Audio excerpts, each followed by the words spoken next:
विमान में भोजन। मैं अपनी सीट पर बैठा था। दिल्ली के लिए उड़ान भरते हुए लगभग 6 घंटे की यात्रा थी। मैंने सोचा एक अच्छी किताब पढ़ूंगा और 1 घंटा सो लूंगा। टेक ऑफ से ठीक पहले लगभग 10 सैनिक आए और मेरे आसपास की सीटों पर बैठ गए। यह देखकर मुझे रोचक लगा तो मैंने बगल में बैठे एक सैनिक से पूछा, आप कहाँ जा रहे हैं? आगरा सर। वहाँ 2 हफ्ते की ट्रेनिंग है, फिर हमें एक ऑपरेशन पे भेजा जाएगा। उसने जवाब दिया। 1 घंटा बीत गया।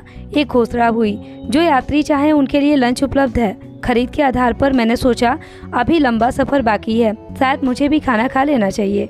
जैसे ही मैंने वॉलेट निकाला मैंने सैनिकों की बातचीत सुनी। चलो हम भी लंच कर लें। एक ने कहा, नहीं यार, यहाँ बहुत महंगा है, ज़मीन पर उतरकर किसी ढाबे में खा लेंगे। दूसरे ने कहा ठीक है। पहला बोला। मैं चुपचाप एयर होस्टेस के पास चला गया और कहा, इन सभी को लंच दे दीजिए। और मैंने सबका भुगतान कर दिया। उनकी आंखों में आंसू थे। बोली, मेरे छोटे भाई की पोस्टिंग कारगिल में है सर। ऐसा लगा जैसे आप उसे खाना खिला रहे हो। धन्यवाद। उसने सिर झुकाकर नमस्कार किया। वो पल मेरे दिल को छू गया। आधे घंटे में सभी सैनिकों को उनके लंच बॉक्स मिल गए। खाना खत्म करने के बाद मैं फ्लाइट के पीछे वॉशरूम की ओर गया। पीछे की सीट से एक वृद्ध व्यक्ति आए। मैंने सब देखा। आप सराहना के पात्र हैं, उन्होंने हाथ बढ़ाते हुए कहा। मैं भी इस पुण्य में भाग लेना चाहता हूँ। उन्होंने चुपचाप 500 रुपये के नोट मेरे हाथ में रख दिए। मैं वापस अपनी सीट पर आ गया। आधे घंटे बाद विमान का पायलट मेरी सीट तक आया। सीट नंबर देखता हुआ, मैं आपका हाथ मिलाना चाहता हूँ। वह मुस्कुराया। मैं खड़ा हुआ। उसने हाथ मिलाते हुए कहा, मैं कभी फाइटर पायलट था। तब किसी ने यूं ही मेरे लिए भोजन खरीदा था।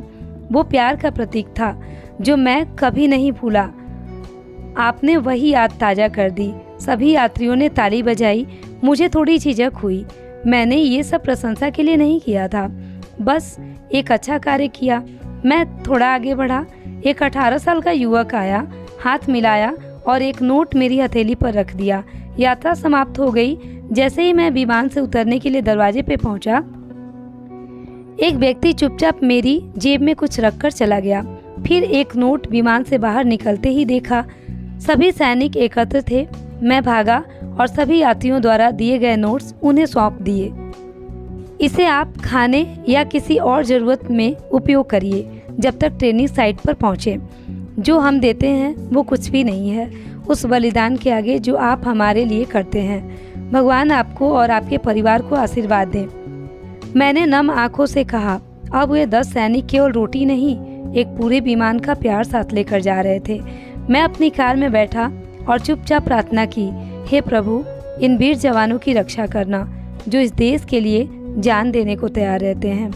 एक सैनिक एक खाली चेक की तरह होता है जो भारत के नाम पर किसी भी राशि का भुगतान किया जा सकता है। यहाँ तक कि जीवन तक दुर्भाग्य है कि आज भी बहुत लोग इनकी महानता नहीं समझते। चाहे इसे साझा करें या कॉपी करें, यह आपका निर्णय है, पर जब भी इसे पढ़ें आंखें नम हो जाती हैं। पढ़िए, आगे बढ़ाइए भारत माता के बेटों का सम्मान, स्वयं का सम्मान। जय हिंद।